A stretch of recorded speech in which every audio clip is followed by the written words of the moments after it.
जय हिंद साथियों। Delimitation bill क्या है और आज पूरे भारत में इसका विरोध क्यों हो रहा है, आज जानेंगे डीलिमिटेशन के बारे में।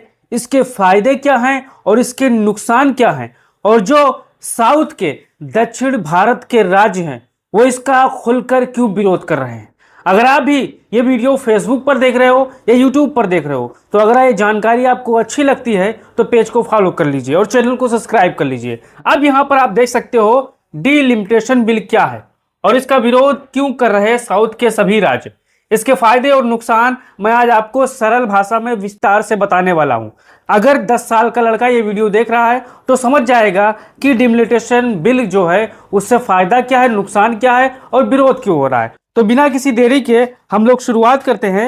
यहां पर समझिए पहले डीलिमिटेशन है क्या, यह बिल है क्या और क्यों बवाल मचा हुआ है पूरे भारत में इसको लेकर। साथ में देखिए, डीलिमिटेशन का मतलब होता है लोकसभा और विधानसभा की सीटें सीमाओं को यहां पर फिर से तय करना। जैसे आपको याद होगा जब गांव में प्रधानी का चुनाव होता है तो उससे पहले सीटों को यहां पर आरक्षित किया जाता है, तो वो आरक्षित वर्ग को बांटने वाला प्रक्रिया होगा। लेकिन आपने देखा होगा परसीमन होता है, उसको ही परसीमन कहा जाता है, जिसे डीलिमिटेशन कहा जाता है।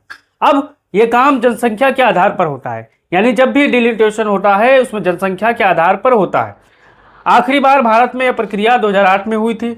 अब अगला डीलिमिटेशन 2026 के बाद होने की संभावना है, यानी 26-27, यानी अगर आज बिल पास होता है तो ये 26 और 27 के या 28 के आसपास होने की संभावना है।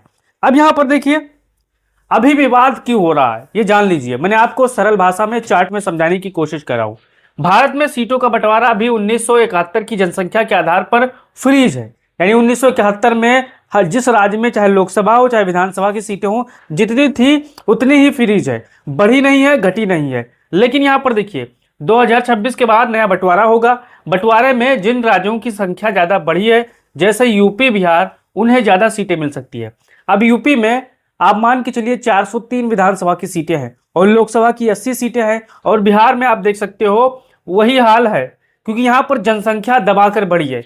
हिंदी बेल्टों के राज्य में यहां पर ऊपर वाले राज्यों में जनसंख्या दबा के बढ़ी है और नीचे राज्य में जनसंख्या को कंट्रोल किया गया है। अब देखिए उन्हें ज्यादा सीटें मिल सकती है और जिन राज्यों ने जनसंख्या कंट्रोल किया है जैसे साउथ के राज्य, उनकी सीटें कम हो सकती है या बढ़ेंगी, को लेकर भी चिंता बनी हुई है।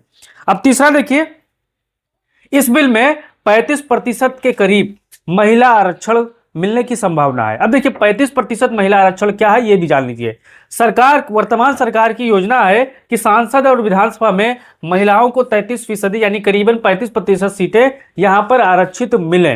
अब इसका मकसद है राजनीति में महिलाओं की भागीदारी बढ़ाना, फैसलों में महिलाओं की आवाज मजबूत करना। अब आगे देखिए चौथा, महिला आरक्षण पर सवाल क्यों उठ रहे हैं ये भी जान लीजिए, समझ लीजिए, अभी बारीकी से हर बात समझ जाएंगे। देखिए कुछ बड़े ऐसे मुद्दे हैं जो यहां पर सरकार पीछे हट रही है। देखिए सीटें डिलिमिटेशन के बाद ही लागू होंगी, यानी अभी नहीं, 2026 के बाद। आरक्षण के अंदर ओबीसी महिलाओं का अगला कोटा नहीं है।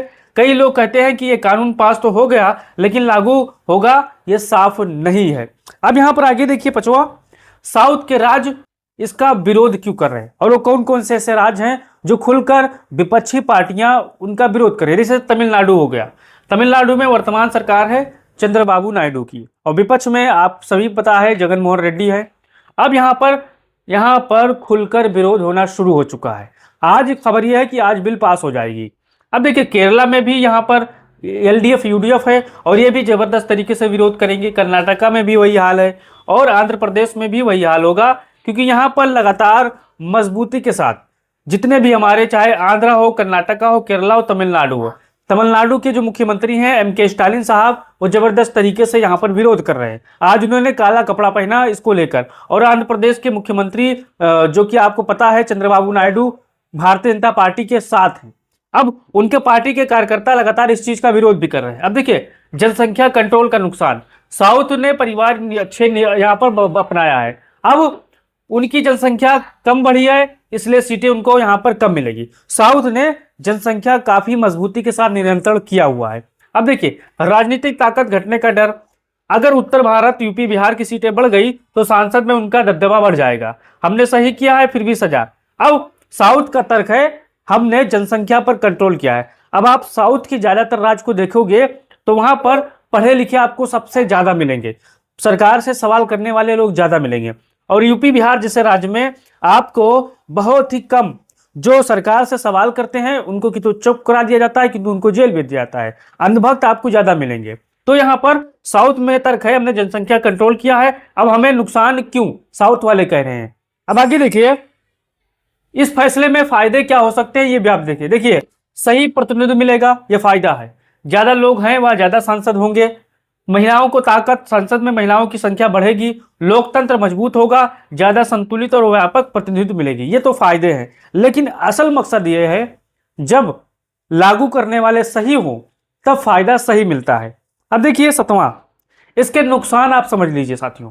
डीलिमिटेशन के नुकसान भी होते हैं। क्षेत्रीय असंतुलन, उत्तर भारत ज्यादा ताकतवर हो जाएगा और साउथ की आवाज कमजोर हो जाएगी। ये बहुत ही अहम वाक है। इशू को लेकर साउथ के राज्य यहां पर लगातार आवाज उठा रहे हैं। राजनीतिक विवाद, राज्य के बीच में टकराव बढ़ेगा।